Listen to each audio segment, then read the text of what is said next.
Namaste, my dear friends. Long time no see. Wow. Oh, wedding quickly approaching. I am so freaking excited. I cannot tell you, I'm bursting. I'm getting married in 4 days.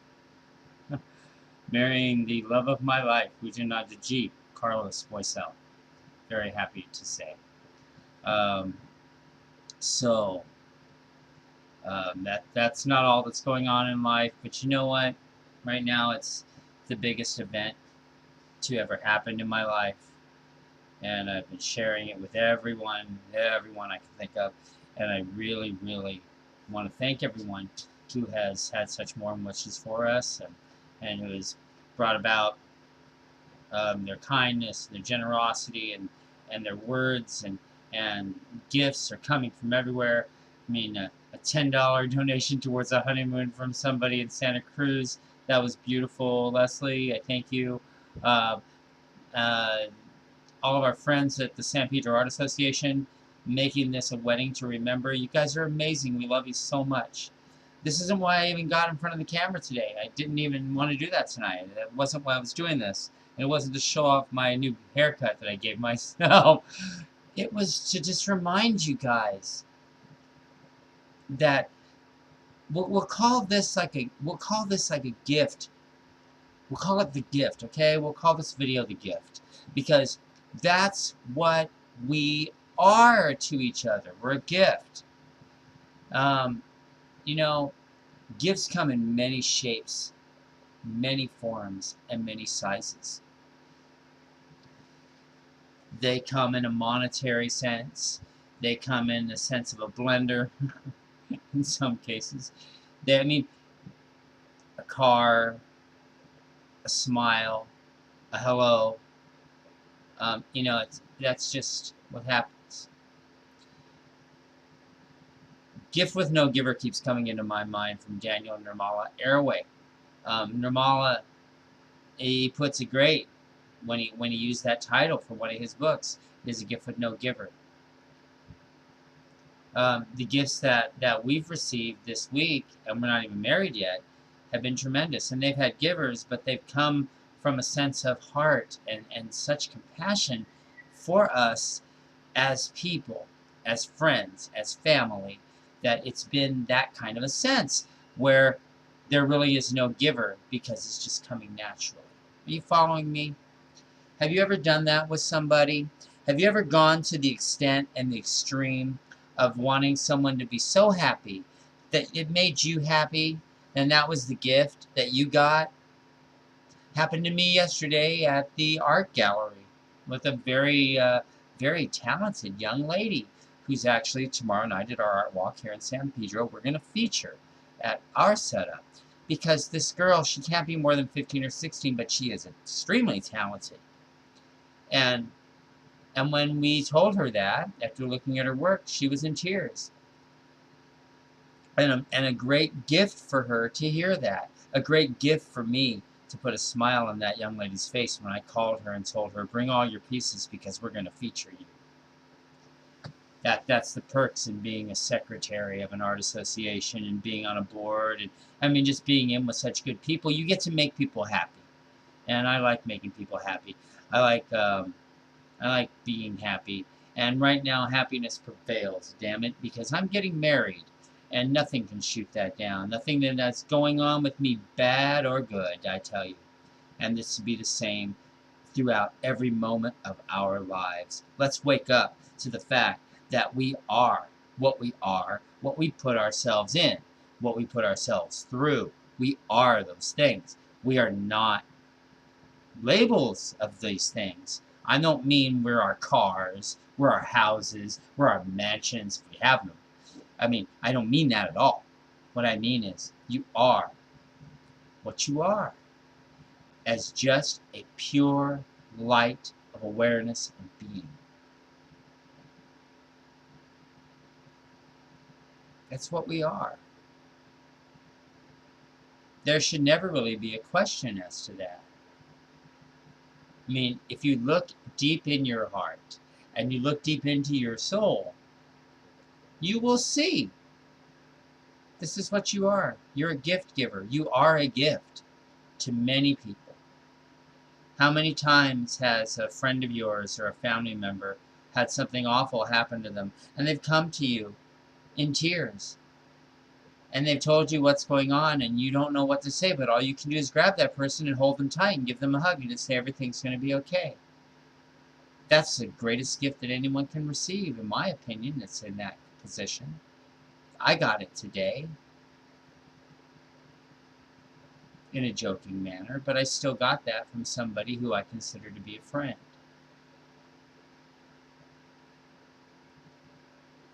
In true awareness, in true states of being, as I've always told you for the last few years, being capital B, capital E, lowercase I-N-G. And through being, that's all there is. There is no more. There doesn't have to be. I mean, it's beautiful, isn't it? I mean, if you look at it, to just be, that's a gift. It's a great gift, isn't it? It's a great gift to just be. And by just being, what are you to other people? You're there. You're connected. You're love. You're light. You're awareness. Sometimes you're a sounding board. Sometimes you need the sounding board. Sometimes it's just quiet. Sometimes it's just quiet. Peaceful.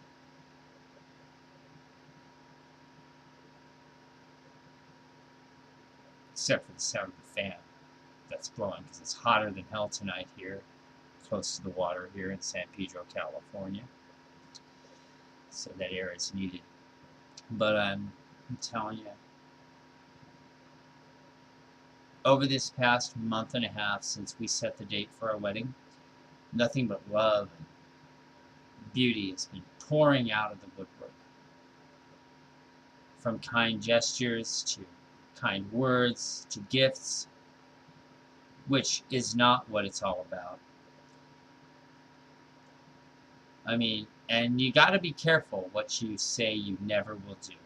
Because a lot of the times when you say you're never going to do something, you usually wind up doing it again, or you wind up doing it and going, whoa, I'm getting married. I always used to say when I was younger, when I was like 25 years younger, in my early 20s, I'd say, I'm never getting married. Marriage is nothing but a fucked up institution. Nobody stays together for more than 5 years. Well, I've been with my truest love for almost 10. And it's good to feel that all I want to do right now is just take the plunge. If I could put on my wedding clothes right now and do it right now, hell, I would. But patience. Got to remind myself of patience. But back to the subject at hand, being a gift. You, as an individual watching this, you could be going through the world of shit right now. But by looking deep within yourself and seeing, say for instance, you look on Facebook right now. We'll use Facebook because we're always on there and we know damn well we are, so don't lie. You see a post by someone. Let's say this post is disturbing to you because, let's just say, I'm just throwing something out here, I haven't seen anything like this, but let's say you see a post that says, screw this, I'm done. I can't do this anymore. And whether that post is by a relative or whether it's by somebody that you hardly know, do you scroll past? Do you take the mouse and just keep rolling that wheel down? Oh well, I got my problems. Or do you, oh wait a minute, go back up and start typing. What's the matter, hon?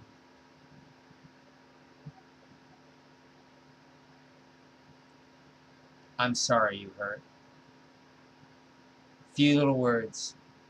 You just gave that person an extreme gift. It's happened to me before. I've posted stuff where I've said, you know, I just can't take this shit anymore. And someone from the other side of the globe in France or wherever the hell, India, always comes to me and gives me a little word of kindness or advice.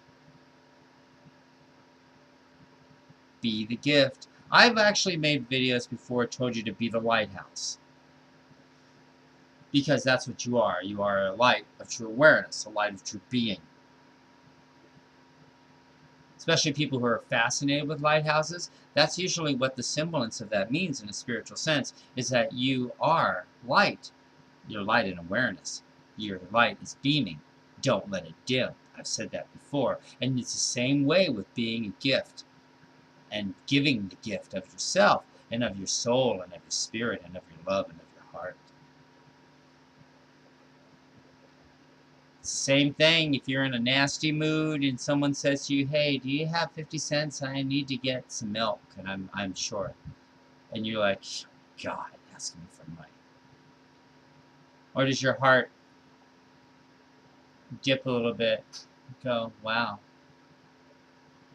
Is that all you need? Can I help you with anything else? We don't do that, do we? Instead, we judge. Instead, we judge the person. I know, because I've done it. You've done it too. You can't lie and say that you haven't. I've been judged. I've been ridiculed for asking for help publicly by well, won't call them family. We'll call them acquaintances. Did it bother me? Oh, hell yeah, it bothered me. Does it bother me right now? No.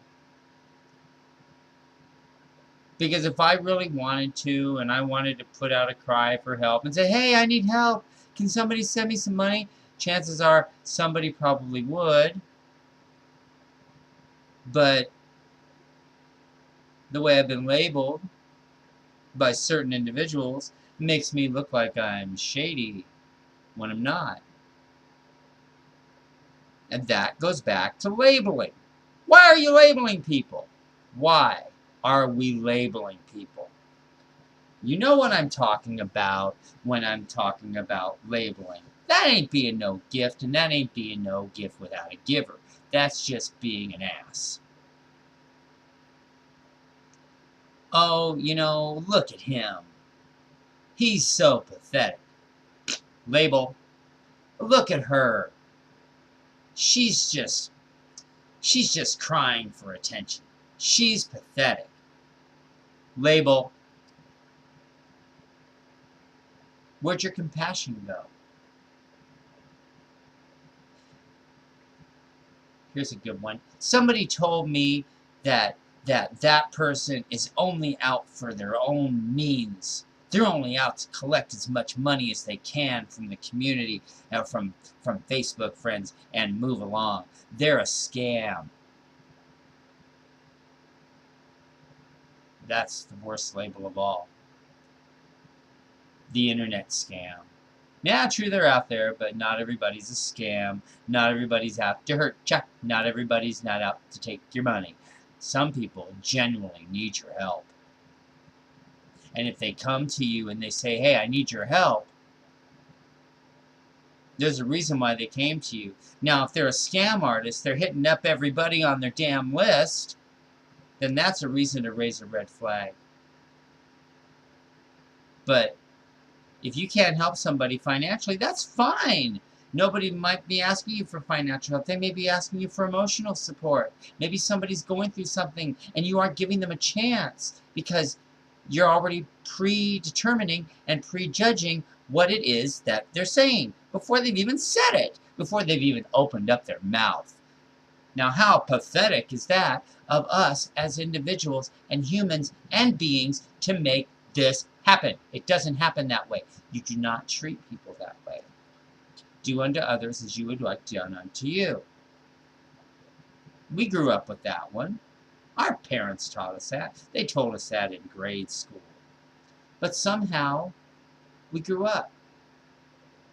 Some of us got arrogant. Some of us got egos.